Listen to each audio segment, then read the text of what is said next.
Humains de la Terre, l'expérience de la dualité est achevée. Vous allez vivre maintenant les conséquences et il va falloir devenir responsable de ces conséquences. Retrouver un état d'unité doit pouvoir se manifester dans toutes vos créations. Si l'on regarde une de vos créations qui est nuisible et toxique pour votre planète, c'est déjà la façon dont vous obtenez la lumière, là, à travers la fission de l'atome. C'est une erreur qui détruit votre planète, qui asphyxie votre environnement et aussi qui vous rend esclave d'un certain système où seulement quelques-uns se trouvent au sommet et maintiennent un pouvoir sur l'ensemble. Mais pour aller vers d'autres formes de technologie, des technologies plus respectueuses de la vie, il va falloir tout d'abord que vous retrouviez cet état d'unité à l'intérieur de vous. État d'unité qui va aussi redonner un ordre selon les lois de la vie, car la vie est, et tous ceux et toutes celles qui tentent d'aller à l'encontre de la vie nourrissent le processus de destruction et de mort. Et cela a des conséquences non seulement pour votre planète, mais pour d'autres univers. Et cela, nous ne pouvons l'accepter, humains de la Terre. À travers les mathématiques sacrées, vous pouvez comprendre ces lois de vie. Et je vais tout simplement vous donner la suite de Fibonacci. Et je vous expliquerai à travers cette suite quels sont les éléments de compréhension et de création. Cette suite est 1, 1, 2, 3, 5, 8, 13, 21.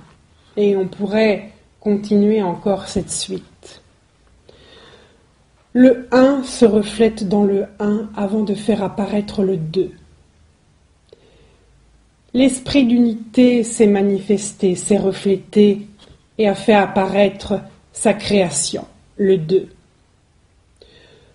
Le 2 est le féminin et il y a un ordre à respecter. Le féminin précède le masculin. Je suis précède sur avoir et faire. Ce qui est intérieur doit d'abord se manifester avant de s'extérioriser. Le 2 qui précède le 1 et qui respecte cet ordre cosmique fait apparaître le 3, l'aspect trinitaire. Le 3, c'est aussi, certes, la Trinité et vous êtes des êtres trinitaires. Cette Trinité est déjà inscrite en vous à travers votre respiration. Le 1 qui se reflète dans le 1. Lorsque vous respirez, vous émettez un son que les traditions hindouistes là ont cautionné dans le Soham, je suis cela. Le 3 qui s'unit au 2. Qui se reconnaît dans cette priorité de l'intériorité, fait apparaître le 5, le pentagramme, l'homme parfait, l'homme réalisé. Et vous, humains de la Terre, qui allez vers cet état d'ascension, vous devez devenir comme ce pentagramme, c'est-à-dire unir votre partie terrestre, vous qui expérimentez là, et votre partie cosmique, céleste, vous qui êtes pur esprit. Et de cet état d'unité apparaît le 8. Le 8 étant la force, étant le mouvement des planètes, étant l'énergie de vie. 8 sur les 3 plans est également la vibration christique. Le 8 qui s'unit au 5 fait apparaître le 13. Le 13 symbolise la transmutation. Et Pour ascensionner, vous avez besoin de transmuter toutes vos parts d'ombre, toutes ces parties de vous qui ont encore peur, qui agissent à travers le contrôle, à travers le pouvoir, la manipulation. Le 13 qui s'unit au 8 fait apparaître le 21. 21, c'est l'ordre retrouvé, le 2 qui précède le 1, c'est le monde tel qu'il va apparaître dans son état unifié. Alors, humains de la Terre, je sais que beaucoup d'entre vous parlent de 2012. Sachez que 2012 est une date vibratoire, une clé énergétique de passage. Dans le calendrier, là, l'un des calendriers Maya, la date fatidique, si l'on peut dire ainsi, est le 21/12/2012. Pourquoi les Mayas ont-ils choisi cette date et pas, par exemple, le 31 janvier 2013 ou le 11 novembre 2011 ou 2012? Pourquoi cette date du 21/12/2012? Tout simplement parce que cette date correspond à une énergie particulière. Tous les 21 décembre, quelles que soient les années, il y a un phénomène dans la nature. Il y a ce que vous appelez le solstice d'hiver. C'est un moment où les énergies de lumière augmentent à nouveau, où la nature se réchauffe. C'est une descente d'énergie christique. Et cette date du 21/12/2012 est là pour vous rappeler qu'il est temps que cette humanité soit christique. Il est nécessaire. À l'heure actuelle, beaucoup de civilisations extraplanétaires, ultraplanétaires, tournent autour de votre planète et vous observent.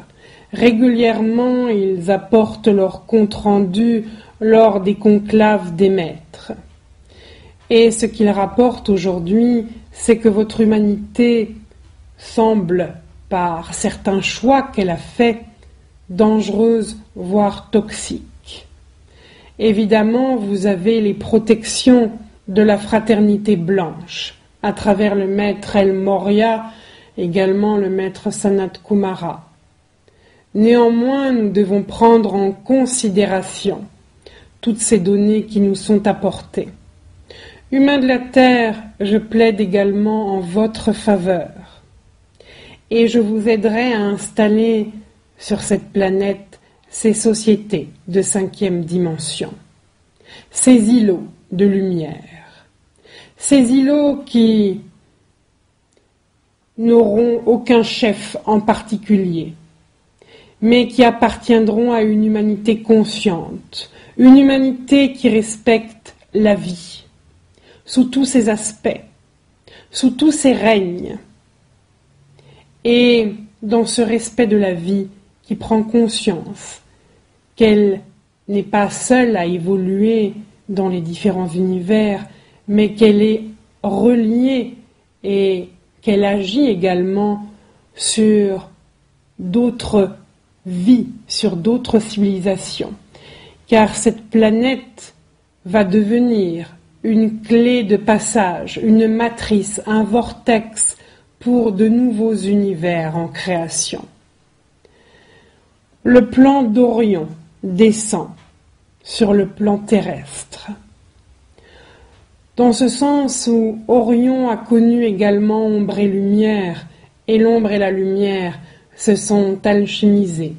Et cela a été enregistré énergétiquement à travers l'étoile Anne. Et le plan de Anne est en train de descendre sur votre terre. Ça signifie que l'ombre et la lumière vont également être alchimisées pour faire apparaître le nouveau, ce qui vient. La France a un rôle particulier à jouer dans tout cela. La France, c'est le pays de Cal, c'est le Graal. Ici vont apparaître les modèles des sociétés futures en France. Il y aura également un être qui apparaîtra dans ce pays pour restaurer l'ordre, le grand pacificateur, le grand monarque qui vous accompagnera dans tous ces changements, qui sera comme un chef d'orchestre pour vous guider. Mais pour qu'un chef d'orchestre puisse guider la partition, il va falloir accorder vos instruments. Il va falloir vous relier les uns aux autres, vous relier intérieurement et extérieurement. Il est nécessaire pour votre planète, nécessaire qu'une conscience évolutive s'installe à nouveau.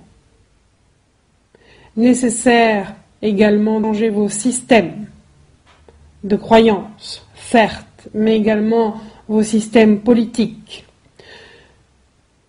Comment se fait-il à l'heure actuelle qu'il y ait encore sur cette planète des êtres qui souffrent de maladies, qui n'arrivent pas à recevoir tous les soins nécessaires, des êtres qui n'ont pas à manger au quotidien, alors que d'autres vivent en surconsommation. Humains de la Terre, il existe des systèmes qui ne connaissent pas de pouvoir politique, pas de pouvoir religieux, et qui vivent en parfaite harmonie, dans un état d'immortalité. Et leur biologie, leur structure sont quasi similaires aux vôtres. Depuis qu'il y a eu cette grande fracture, comme je vous l'ai dit, un certain nombre de restricteurs ont été placés en vous, et une des croyances majeures qu'il vous faudra changer, c'est l'idée de croire que vous allez mourir. En réalité, vous n'êtes pas fait pour mourir ou pour avoir une dégénérescence de vos corps. Dans vos systèmes cellulaires, il y a des énergies qui apparaissent dans vos cellules, des énergies de vie, ce que l'on nomme d'ailleurs microsimas, qui vous montrent qu'il y a une possibilité d'immortalité. L'ascension, c'est aussi cela. C'est aussi immortaliser vos êtres et pouvoir voyager dans différentes dimensions. À l'heure actuelle, humains de la Terre, vous n'arriverez pas seuls à résoudre tous vos problèmes, qu'ils soient d'ordre climatique, qu'ils soient d'un tout autre ordre. Vous avez besoin de collaborer avec les intelligences supérieures. Vous avez besoin d'ouvrir vos champs de conscience et de comprendre qu'il est nécessaire de collaborer. Cette collaboration peut avoir lieu uniquement si vous apprenez déjà à vous respecter et à vous considérer au-delà de vos personnalités. Souvent, vous vous regardez à travers ce qui vous sépare. Vous devez apprendre à vous regarder à travers ce qui vous unit. C'est nécessaire, primordial. Comment ferez-vous demain lorsqu'il y aura des réfugiés climatiques si vous n'apprenez pas à vous relier les uns les autres?